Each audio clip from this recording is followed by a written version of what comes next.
Hello friends, welcome to my channel सोली स्वास्थ्य।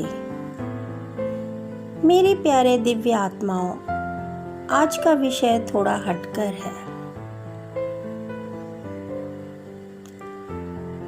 आज के विषय में हम शत्रु के बारे में बात करेंगे।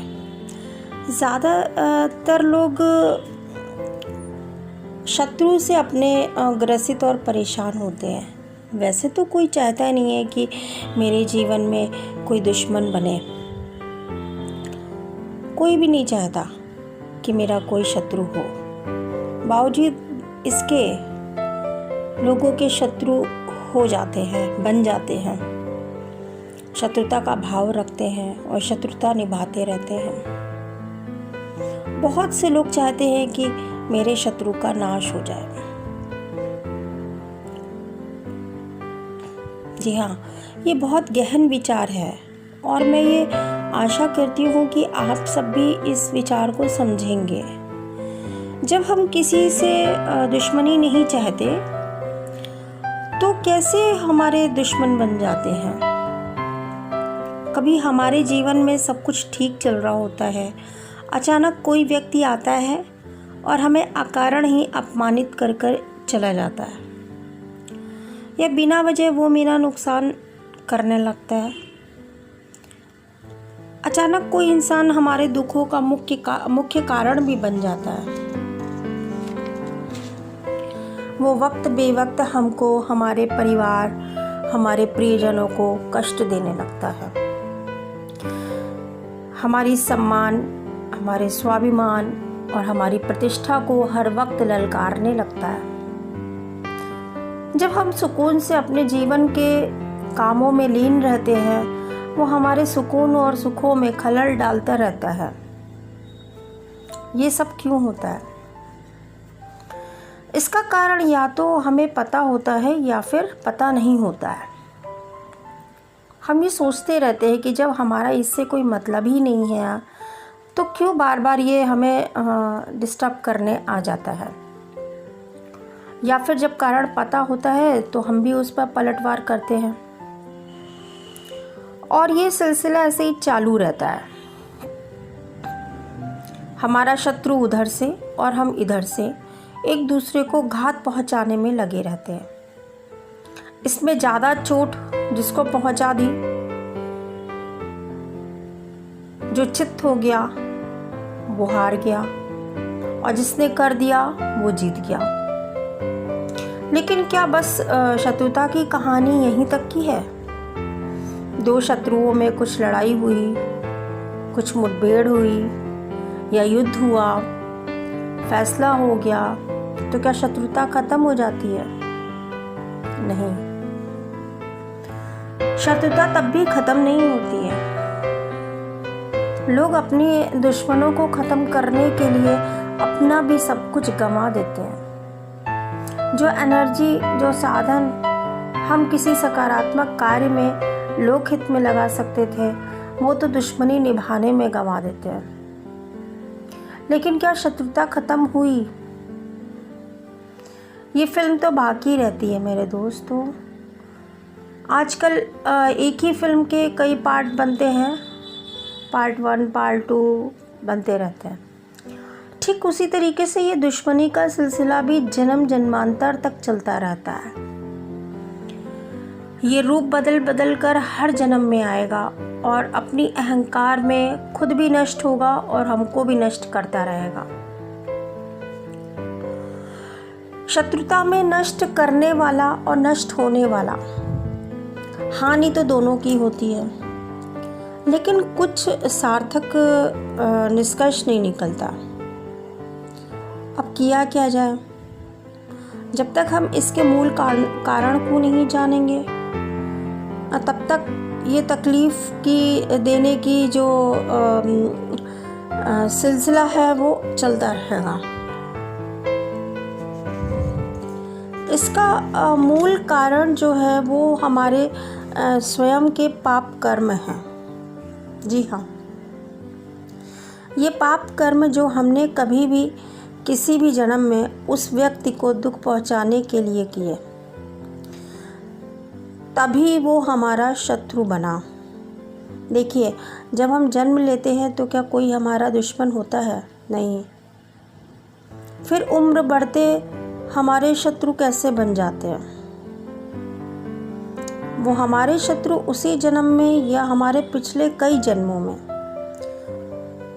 उसको दुख या कष्ट पहुंचाए गए कर्मों का परिणाम होते हैं। दो बातें हैं, या तो हमने उसे किसी जन्म में दुख दिए हैं, उसको कष्ट दिया है, तो वो इस जन्म में हमारा आके शत्रु हमसे बदला लेता है, या तो उसने कभी हमको किसी जन्म में कष्ट दिया है, प्रताड़ना दी है, तभी हमारे अंदर उस इंसान के लिए शत्रु भाव है।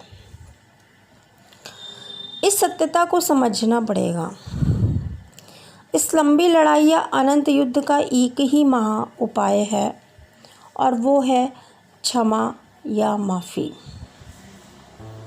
अब आप कहेंगे कि क्षमा ये कैसे हो सकता है? अभी हम उससे क्षमा मांगे तो क्या वो हमें माफ़ कर देगा? और यदि क्षमा मांगने के लिए आप तैयार हो भी गए तो सवाल उठता है कि वो इतनी आसानी से सब कुछ भूल के हमें माफ़ कर देगा? कुछ लोग तो इतने अहंकारी होते हैं कि जिनसे क्षमा मांग ली जाए और उनसे वास्ता रिश्ता नाता सब खत्म कर लिया जाए, तब भी वो पलट पलट कर हमको जीने नहीं देते हैं। सुख चैन सब नष्ट करते रहते हैं। आप या हम उनके बारे में सोच भी नहीं रहे हैं, मगर वो हमेशा हमको नुकसान पहुंचाने, हमें क्षति पहुंचाने कहीं ना कहीं से आ ही जाते हैं। ऐसे इंसान से क्षमा मांगने से वो अहंकारी अपनी छाती घमंड से फुला लेगा और बोलेगा, देखा कि मैं जीत गया, तुम गलत थे इसलिए तो तुमने क्षमा मांगी। तो उसका दिमाग तो पूरा सातवें आसमान पे चला जाएगा कि भाई इन्होंने क्षमा मांगी तो यही गलत थे। दूसरी बात है कि क्षमा तो मांगी जाए, मगर उस शत्रु से जो क्षमा याचना का आदर करता हो, जिसकी नज़र में क्षमा याचना माफ़ी का कुछ वैल्यू हो। एक अहम से, एक अहंकार से, घमंड से सने हुए व्यक्ति को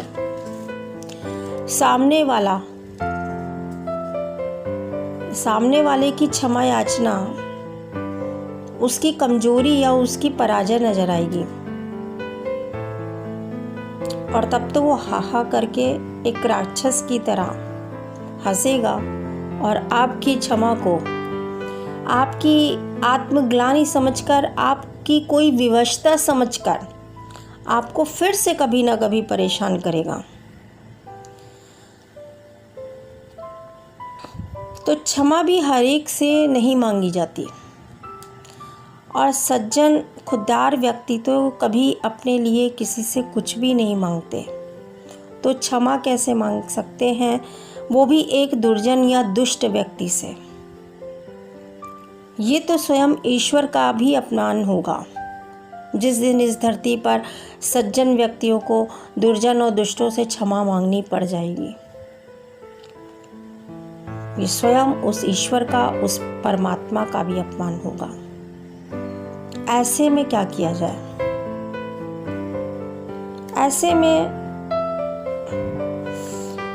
ये किया जाए कि संसार, ये सृष्टि जो है, ये इसमें मात्र एक एनर्जीज का खेल है। इसमें जो भी प्राणी हैं वो एक एनर्जीज हैं, कि हम एक एनर्जी हैं और हमारा सामने वाला जो हमारा एनिमी है वो भी एक एनर्जी है। हम एक आत्मा है जो जन्म जन्मांतर से किसी शत्रु भाव से वो लेके आ रहे हैं। हमारा शरीर तो बदल रहा है, लेकिन हमारा शत्रु भाव वैसे के वैसे ही है। और हम दुश्मनी किससे निभा रहे हैं? शरीर से शरीर तक। या हम क्षमा किससे मांगेंगे? शरीर से शरीर तक।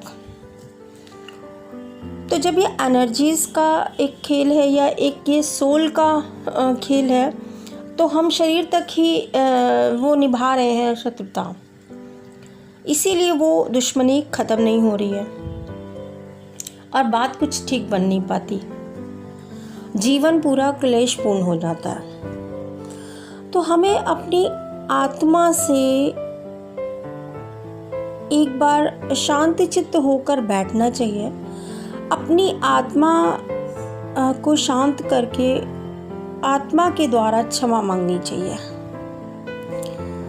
ये तो हमारी आत्मा जानती है कि अगला कहीं ना कहीं कष्ट से भरा हुआ है, वो कष्ट वो मुझे देना चाहता है, तो उसकी आत्मा से क्षमा मांग ले। यदि आपको लगता है कि इसने मुझे कोई दुख बहुत अनावश्यक दिए हैं, कोई बात नहीं, कुछ नहीं जाने वाला, उसको क्षमा करके खुद क्षमा मांग लीजिए। शांत चित्त होकर एकांत स्थान पर बैठकर ईश्वर का ध्यान करें।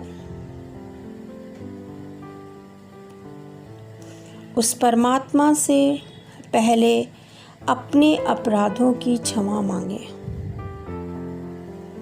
हे ईश्वर, ये मुझसे जो भी अपराध या पाप हुए हैं उनको क्षमा करें भगवान। ये फला नाम के व्यक्ति जो मुझे कष्ट पहुंचा रहा है और खुद भी कष्ट में है, इसको भी शांत करें भगवान। मुझे नहीं पता ये क्यों किस कारण शत्रुता का भाव रखे है, शायद हमने इसको कभी भी किसी भी जन्म में इसे कोई कष्ट पहुंचाया है। तो हे भगवान, हमारे अपराधों को, हमारे उन कष्टों को क्षमा करें और ईश्वर से माफ़ी मांगने के बाद उस मनुष्य को अपने ध्यान में लाएं, उसका नाम लेकर प्यार से, स्नेह से अपने ध्यान में उसको पहुंचाए हुए कष्टों को, अपने अपराधों का उससे क्षमा मांगे। भले उसने ही आपको कष्ट पहुंचाए हैं, वो तो इस जन्म में है, लेकिन इस जन्म में अगर वो हमें कष्ट पहुंचा रहा है तो कहीं ना कहीं हमने भी उसको कष्ट पहुंचाए हैं। अगर हमें याद नहीं आता कि इस जन्म में नहीं तो पिछले किसी जन्म में, तो उससे क्षमा मांगे। उसकी आत्मा को फील करें, वो आपके पास बैठी है, मुस्कुराएं, उसको शांति से प्यार दें, स्नेह दें और उससे क्षमा मांगे कि हे फला इंसान, तुम्हारे दिल में जो मेरे लिए शत्रुता का भाव है, मैंने तुम्हें इस जन्म में या इसके पिछले कभी जन्मों में तुमको कष्ट पहुंचाया है, तो हमें क्षमा करो। हे आत्मा, मुझे क्षमा करो। और ये भावना करें कि आप क्षमा मांग रहे हैं तो उस सामने वाले का भी हृदय पिघल रहा है, वो क्षमा से पिघल रहा है, उस आंसू, और वो आंसू के रूप में आंखों से उसकी छलक आया है और उसने भी आपको जो कष्ट दिए हैं उसकी क्षमा भी वो पलटकर आपसे मांगने लगा है। ये प्रैक्टिस कई दिन तक करनी पड़ेगी। उसे सोल लेवल पर सॉरी बोलना पड़ेगा और उसकी आत्मा दुखी है आपसे, तो उसकी आत्मा को शांत करें। देखिएगा, ये सच में शत्रु से निजात पाने का महा उपाय है। हर बार ईश्वर से फिर उस आत्मा से क्षमा मांगे, ये उपाय हर उपाय पर भारी है। जिस तरह एक माता पिता के बच्चे आपस में लड़ते रहें, एक दूसरे को मारकर विजय का गौरव अनुभव महसूस करें, तो माता पिता की सबसे बड़ी पराजय होती है। इसी प्रकार शत्रुता निभाई जाए, जिससे तो और दूसरे सामने वाले को पराजित किया जाए, मारा जाए, उससे हमारे परमात्मा भी हम पर कभी क्रोध करे या दंड दे। इससे बेहतर है कि हम क्षमा मांगकर प्यार से उसको न्यूट्रल कर दें, सामने वाली एनर्जी को अपने लिए सोल लेवल पर न्यूट्रल कर दें। इससे परमात्मा भी खुश होगा और हमेशा के लिए शत्रु भाव भी मिट जाएगा। इसीलिए हमारे ऋषि मुनि भी कहते आए हैं कि शत्रु से नहीं बल्कि शत्रु भाव से घृणा करो, उसी भाव का नाश करो।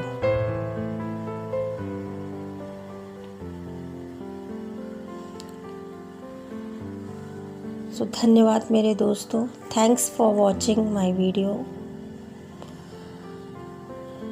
and please like, share, comments and subscribe my channel. Thank you. Love you all.